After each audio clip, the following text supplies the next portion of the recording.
Saudara, sengketa Pilpres 2024 akhirnya sudah diputuskan oleh Mahkamah Konstitusi.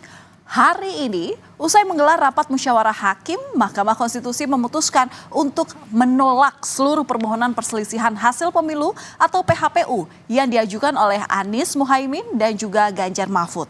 Dengan demikian, keputusan KPU yang telah memenangkan pasangan Prabowo Gibran sah secara hukum. Sebenarnya apa kemudian yang jadi alasan yang membuat Amin dan Ganjar Mahfud memilih mengajukan gugatan ke MK?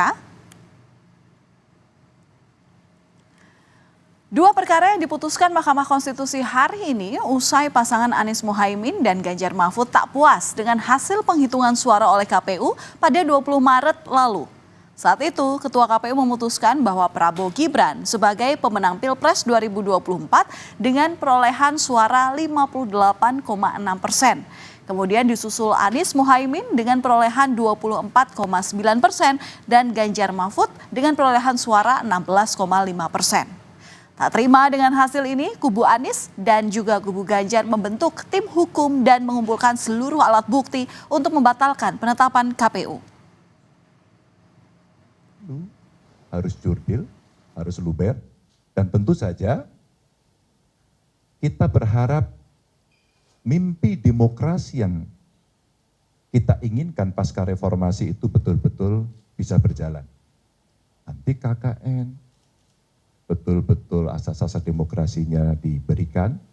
Sekalian, kepemimpinan yang lahir dari proses yang ternodai dengan penyimpangan, dengan kecurangan, akan menghasilkan rejim yang outputnya nanti, keluarannya nanti adalah kebijakan-kebijakan yang penuh dengan ketidakadilan. Dan ini yang tidak ingin kita temui di Indonesia. Kita tidak ingin ini terjadi. Dalam prinsip negara demokrasi modern, ketika melihat ketidaknormalan, ketika melihat penyimpangan demokrasi, maka langkah yang dilakukan bukanlah marah-marah, lalu melakukan agitasi kepada publik. Tapi langkah yang dilakukan adalah mengumpulkan semua sinyalemen, semua bukti-bukti untuk kemudian nanti dibawa ke depan hakim, ke depan Mahkamah Konstitusi. Ini ciri pribadi, ciri organisasi, dan ciri negara yang modern, yang matang, yang beradab. Dari temuan dugaan kecurangan yang terjadi, kedua kubu yakni Anies Muhaimin dan Ganjar Mahfud sebagai pemohon mengajukan gugatan ke Mahkamah Konstitusi. Anies dan Ganjar menilai adanya dugaan kecurangan yang dilakukan secara terstruktur, sistematif, dan masif. Kamis 21 Maret 2024 lalu, tim hukum nasional pasangan Anies Muhaimin mendaftarkan gugatan perselisihan hasil pemilu ke Mahkamah Konstitusi dilengkapi dengan bukti dan sejumlah saksi. Permintaan utama tim Amin adalah Pilpres 2024 diulang tanpa diikuti Gibran Rakabuming Raka. Selanjutnya pada tanggal 23 Maret 2024, TPN Ganjar Mahfud menyerahkan bukti-bukti dari laporan dugaan pelanggaran dan kecurangan di masa pemilu 2024 ke Mahkamah Konstitusi. TPN saat itu menyebut seluruh dugaan kecurangan berawal dari nepotisme yang berujung pada penyalahgunaan kekuasaan. Saudara, dalam menyelesaikan sengketa hasil pemilu Presiden 2024, Mahkamah Konstitusi tak hanya mendengarkan kesaksian dari para pemohon dan pihak terkait, namun ada 4 Menteri Kabinet Presiden Joko Widodo yang turut dihadirkan dalam sidang untuk dimintai keterangan. Pada Jumat 5 April 2024, Saudara, Sri Mulyani, Airlangga Hartarto, Tri Risma Harini, serta Muhadjir Effendi memberikan keterangan pada sidang lanjutan perkara perselisihan hasil Pilpres 2024. Mereka diminta untuk bersaksi atas tudingan bahwa program bantuan sosial pemerintahan Jokowi yang dilakukan jelang pencoblosan berkontribusi besar dalam kemenangan Prabowo Subianto dan Gibran Rakabuming Raka. Namun, dari hasil keterangan para menteri ini, tak ada penyalahgunaan dengan pembagian bansos. Tak sampai di sini, Saudara. Surat amicus curiae jelang putusan sengketa hasil Pilpres 2024 bahkan membanjiri Mahkamah Konstitusi. Surat sahabat pengadilan diserahkan agar MK tetap menjadi benteng demokrasi di Indonesia. Harapan supaya MK bisa mengambil putusan dengan hati nurani dan berdasarkan keadilan tertuang melalui surat ini. Dari total 50 surat amicus curiae, hanya 14 yang didalami untuk menjadi bahan pertimbangan Majelis Hakim MK, termasuk yang dari Ketua Umum PDI Perjuangan Megawati Soekarno Putri. Setelah melalui proses persidangan selama 14 hari, mulai tanggal 27 Maret 2024 lalu, hari ini Hakim Konstitusi akhirnya memutuskan hasil sengketa pemilu Presiden 2024. Dipimpin oleh Ketua MK Soehartoyo, MK menyatakan bahwa seluruh dalil yang disampaikan pemohon Anies Muhaimin tidak beralasan menurut hukum. MK juga menyatakan KPU selaku termohon telah mengikuti aturan dalam menindaklanjuti putusan MK yang mengubah syarat pendaftaran Capres-Cawapres atau putusan 90. Selain itu, MK juga menolak permohonan yang diajukan oleh Ganjar Mahfud. MK mengatakan pertimbangan dalam putusan ini berkaitan dengan pertimbangan dalam putusan terhadap gugatan dari Anies Muhaimin karena banyaknya kesamaan. Hukum untuk seluruhnya. Berdasarkan Undang-Undang Dasar Negara Indonesia tahun 1945, Undang-Undang Nomor 24 tahun 2003 tentang Mahkamah Konstitusi, sebagaimana telah diubah terakhir dengan Undang-Undang Nomor 7 tahun 2020 dan seterusnya dianggap dibacakan. Amar putusan mengadili dalam eksepsi, menolak eksepsi termohon dan pihak terkait untuk seluruhnya. Dalam pokok permohonan, menolak permohonan pemohon untuk seluruhnya. Putusan Hakim Mahkamah Konstitusi hari ini telah menolak permohonan seluruhnya yang diajukan oleh Anies Muhaimin dan Ganjar Mahfud. Namun ada 3 Hakim Konstitusi yang menyatakan dissenting opinion atau pendapat berbeda. 3 Hakim Konstitusi yang dissenting opinion yakni Hakim Saldi Isra, Hakim Eni Nurbaningsih, dan Hakim Arief Hidayat. Hakim Konstitusi Saldi Isra berbeda pendapat dan ingin pemilu diulang di beberapa daerah.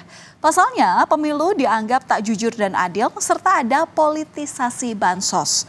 Sementara untuk Hakim Konstitusi Eni Nurbaningsih meminta agar pemilu ini bisa diulang untuk beberapa daerah karena tak netral serta ada menteri yang ikut kampanye. Bagi Hakim Konstitusi Arief Hidayat, pemerintah dianggap cawe-cawe dalam Pilpres 2024 dan berharap agar MK tak cuma mengadili dalam hal penghitungan saja, tapi juga seluruh pelanggaran yang terjadi. Saudara, Capres Pemilu 2024 Ganjar Pranowo menyatakan akan menghormati hasil putusan MK yang menolak gugatan sengketa hasil Pilpres 2024. Ganjar menyatakan putusan MK ini merupakan akhir perjalanannya dan Mahfud MD. Dissenting opinion dari 3 hakim menunjukkan adanya nurani hakim yang berbicara. Ganjar pun mengucapkan selamat kepada pemenang yakni Prabowo Gibran. Dan catatan kami adalah dalam dissenting itu disampaikan bahwa eksepsi-eksepsi yang ada ditolak. Maka hakim akan mengadili. Hakim tidak hanya bicara kalkulator, lebih bicara substantif. Bahkan tadi Pak Arief sampai mengabulkan. Maka artinya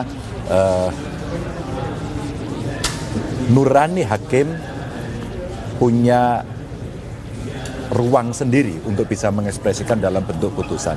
Dan saya kira ini adalah proses panjang yang harus kita hormati. Saya dan Pak Mahfud tinggal hari ini saja, akhir dari sebuah perjalanan. Maka apapun keputusan. Sementara itu, tim hukum Anies Muhaimin Bambang Wijoyanto mengapresiasi 3 hakim yang memberikan dissenting opinion atau pendapat berbeda dalam sidang sengketa Pilpres 2024. Bambang menyatakan belum pernah dalam sejarah sengketa Pilpres ada dissenting opinion hakim. Timnas Amin mengapresiasi sikap daripada 3 hakim yang salah satunya menyatakan bahwa perlu dilakukan pemungutan suara ulang karena jika itu dilakukan dalil soal bansos dimanipulasi terbukti. Sementara Capres Pemilu 2024 Anies Baswedan tak banyak berkomentar dalam menanggapi putusan MK, melainkan hanya menyampaikan dirinya bersilaturahmi dengan partai-partai pengusung. Ada dalam sejarah sengketa Pilpres di Indonesia, ada dissenting opinion tidak pernah ada.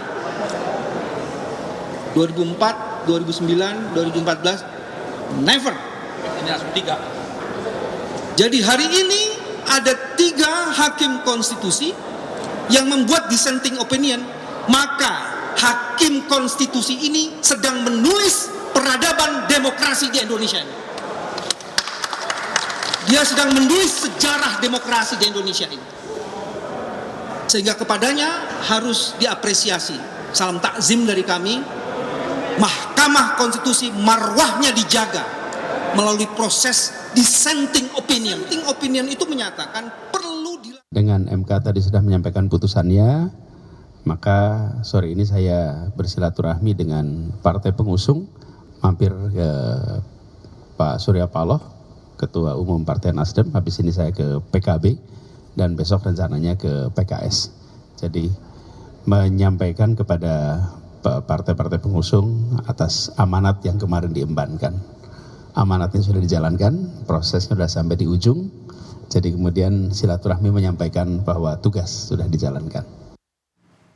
Di sisi lain, Ketua Tim Pembela Prabowo Gibran Yusril Iza Mahendra menyebut hasil sidang sengketa Pilpres sudah sesuai prediksi. Yusril menyatakan pemohon Anies Muhaimin dan Ganjar Mahfud tidak mampu memberikan bukti di persidangan dan hanya berisi narasi. Dari awal bahwa kedua pemohon itu tidak mampu untuk membuktikan dalil-dalilnya dalam persidangan, narasi-narasi saja, tapi tidak ada bukti. Baik dari keterangan saksi, keterangan ahli, maupun juga dari alat-alat bukti yang dibawa ke persidangan. Bahkan 4 menteri yang diminta oleh pemohon dihadirkan, seluruhnya memberikan keterangan yang bertolak belakang dengan apa yang dinarasikan oleh kedua pemohon. Jadi putusan yang kita dengar sama-sama tadi adalah Mahkamah Konstitusi memutuskan menolak permohonan kedua pemohon seluruhnya. Berarti tindak lanjutnya selanjutnya adalah dilakukan oleh KPU untuk menetapkan pasangan calon terpilih dalam pemilihan umum Presiden Wakil Presiden 2024, yaitu pasangan Prabowo Subianto dan Gibran Rakabuming Raka. Saudara, keputusan Hakim Mahkamah Konstitusi sudah tak dapat diganggu gugat. Putusan MK ini merupakan putusan yang bersifat final dan mengikat. Setelah ini, KPU pun harus menindaklanjuti putusan MK dan menerbitkan penetapan Prabowo Gibran sebagai Presiden dan Wakil Presiden terpilih yang rencananya akan digelar pada Rabu 24 April 2024. Selanjutnya, untuk pelantikan Presiden dan Wakil Presiden terpilih akan berlangsung pada Oktober mendatang. Kami akan kembali usai jeda dengan informasi mengenai Presiden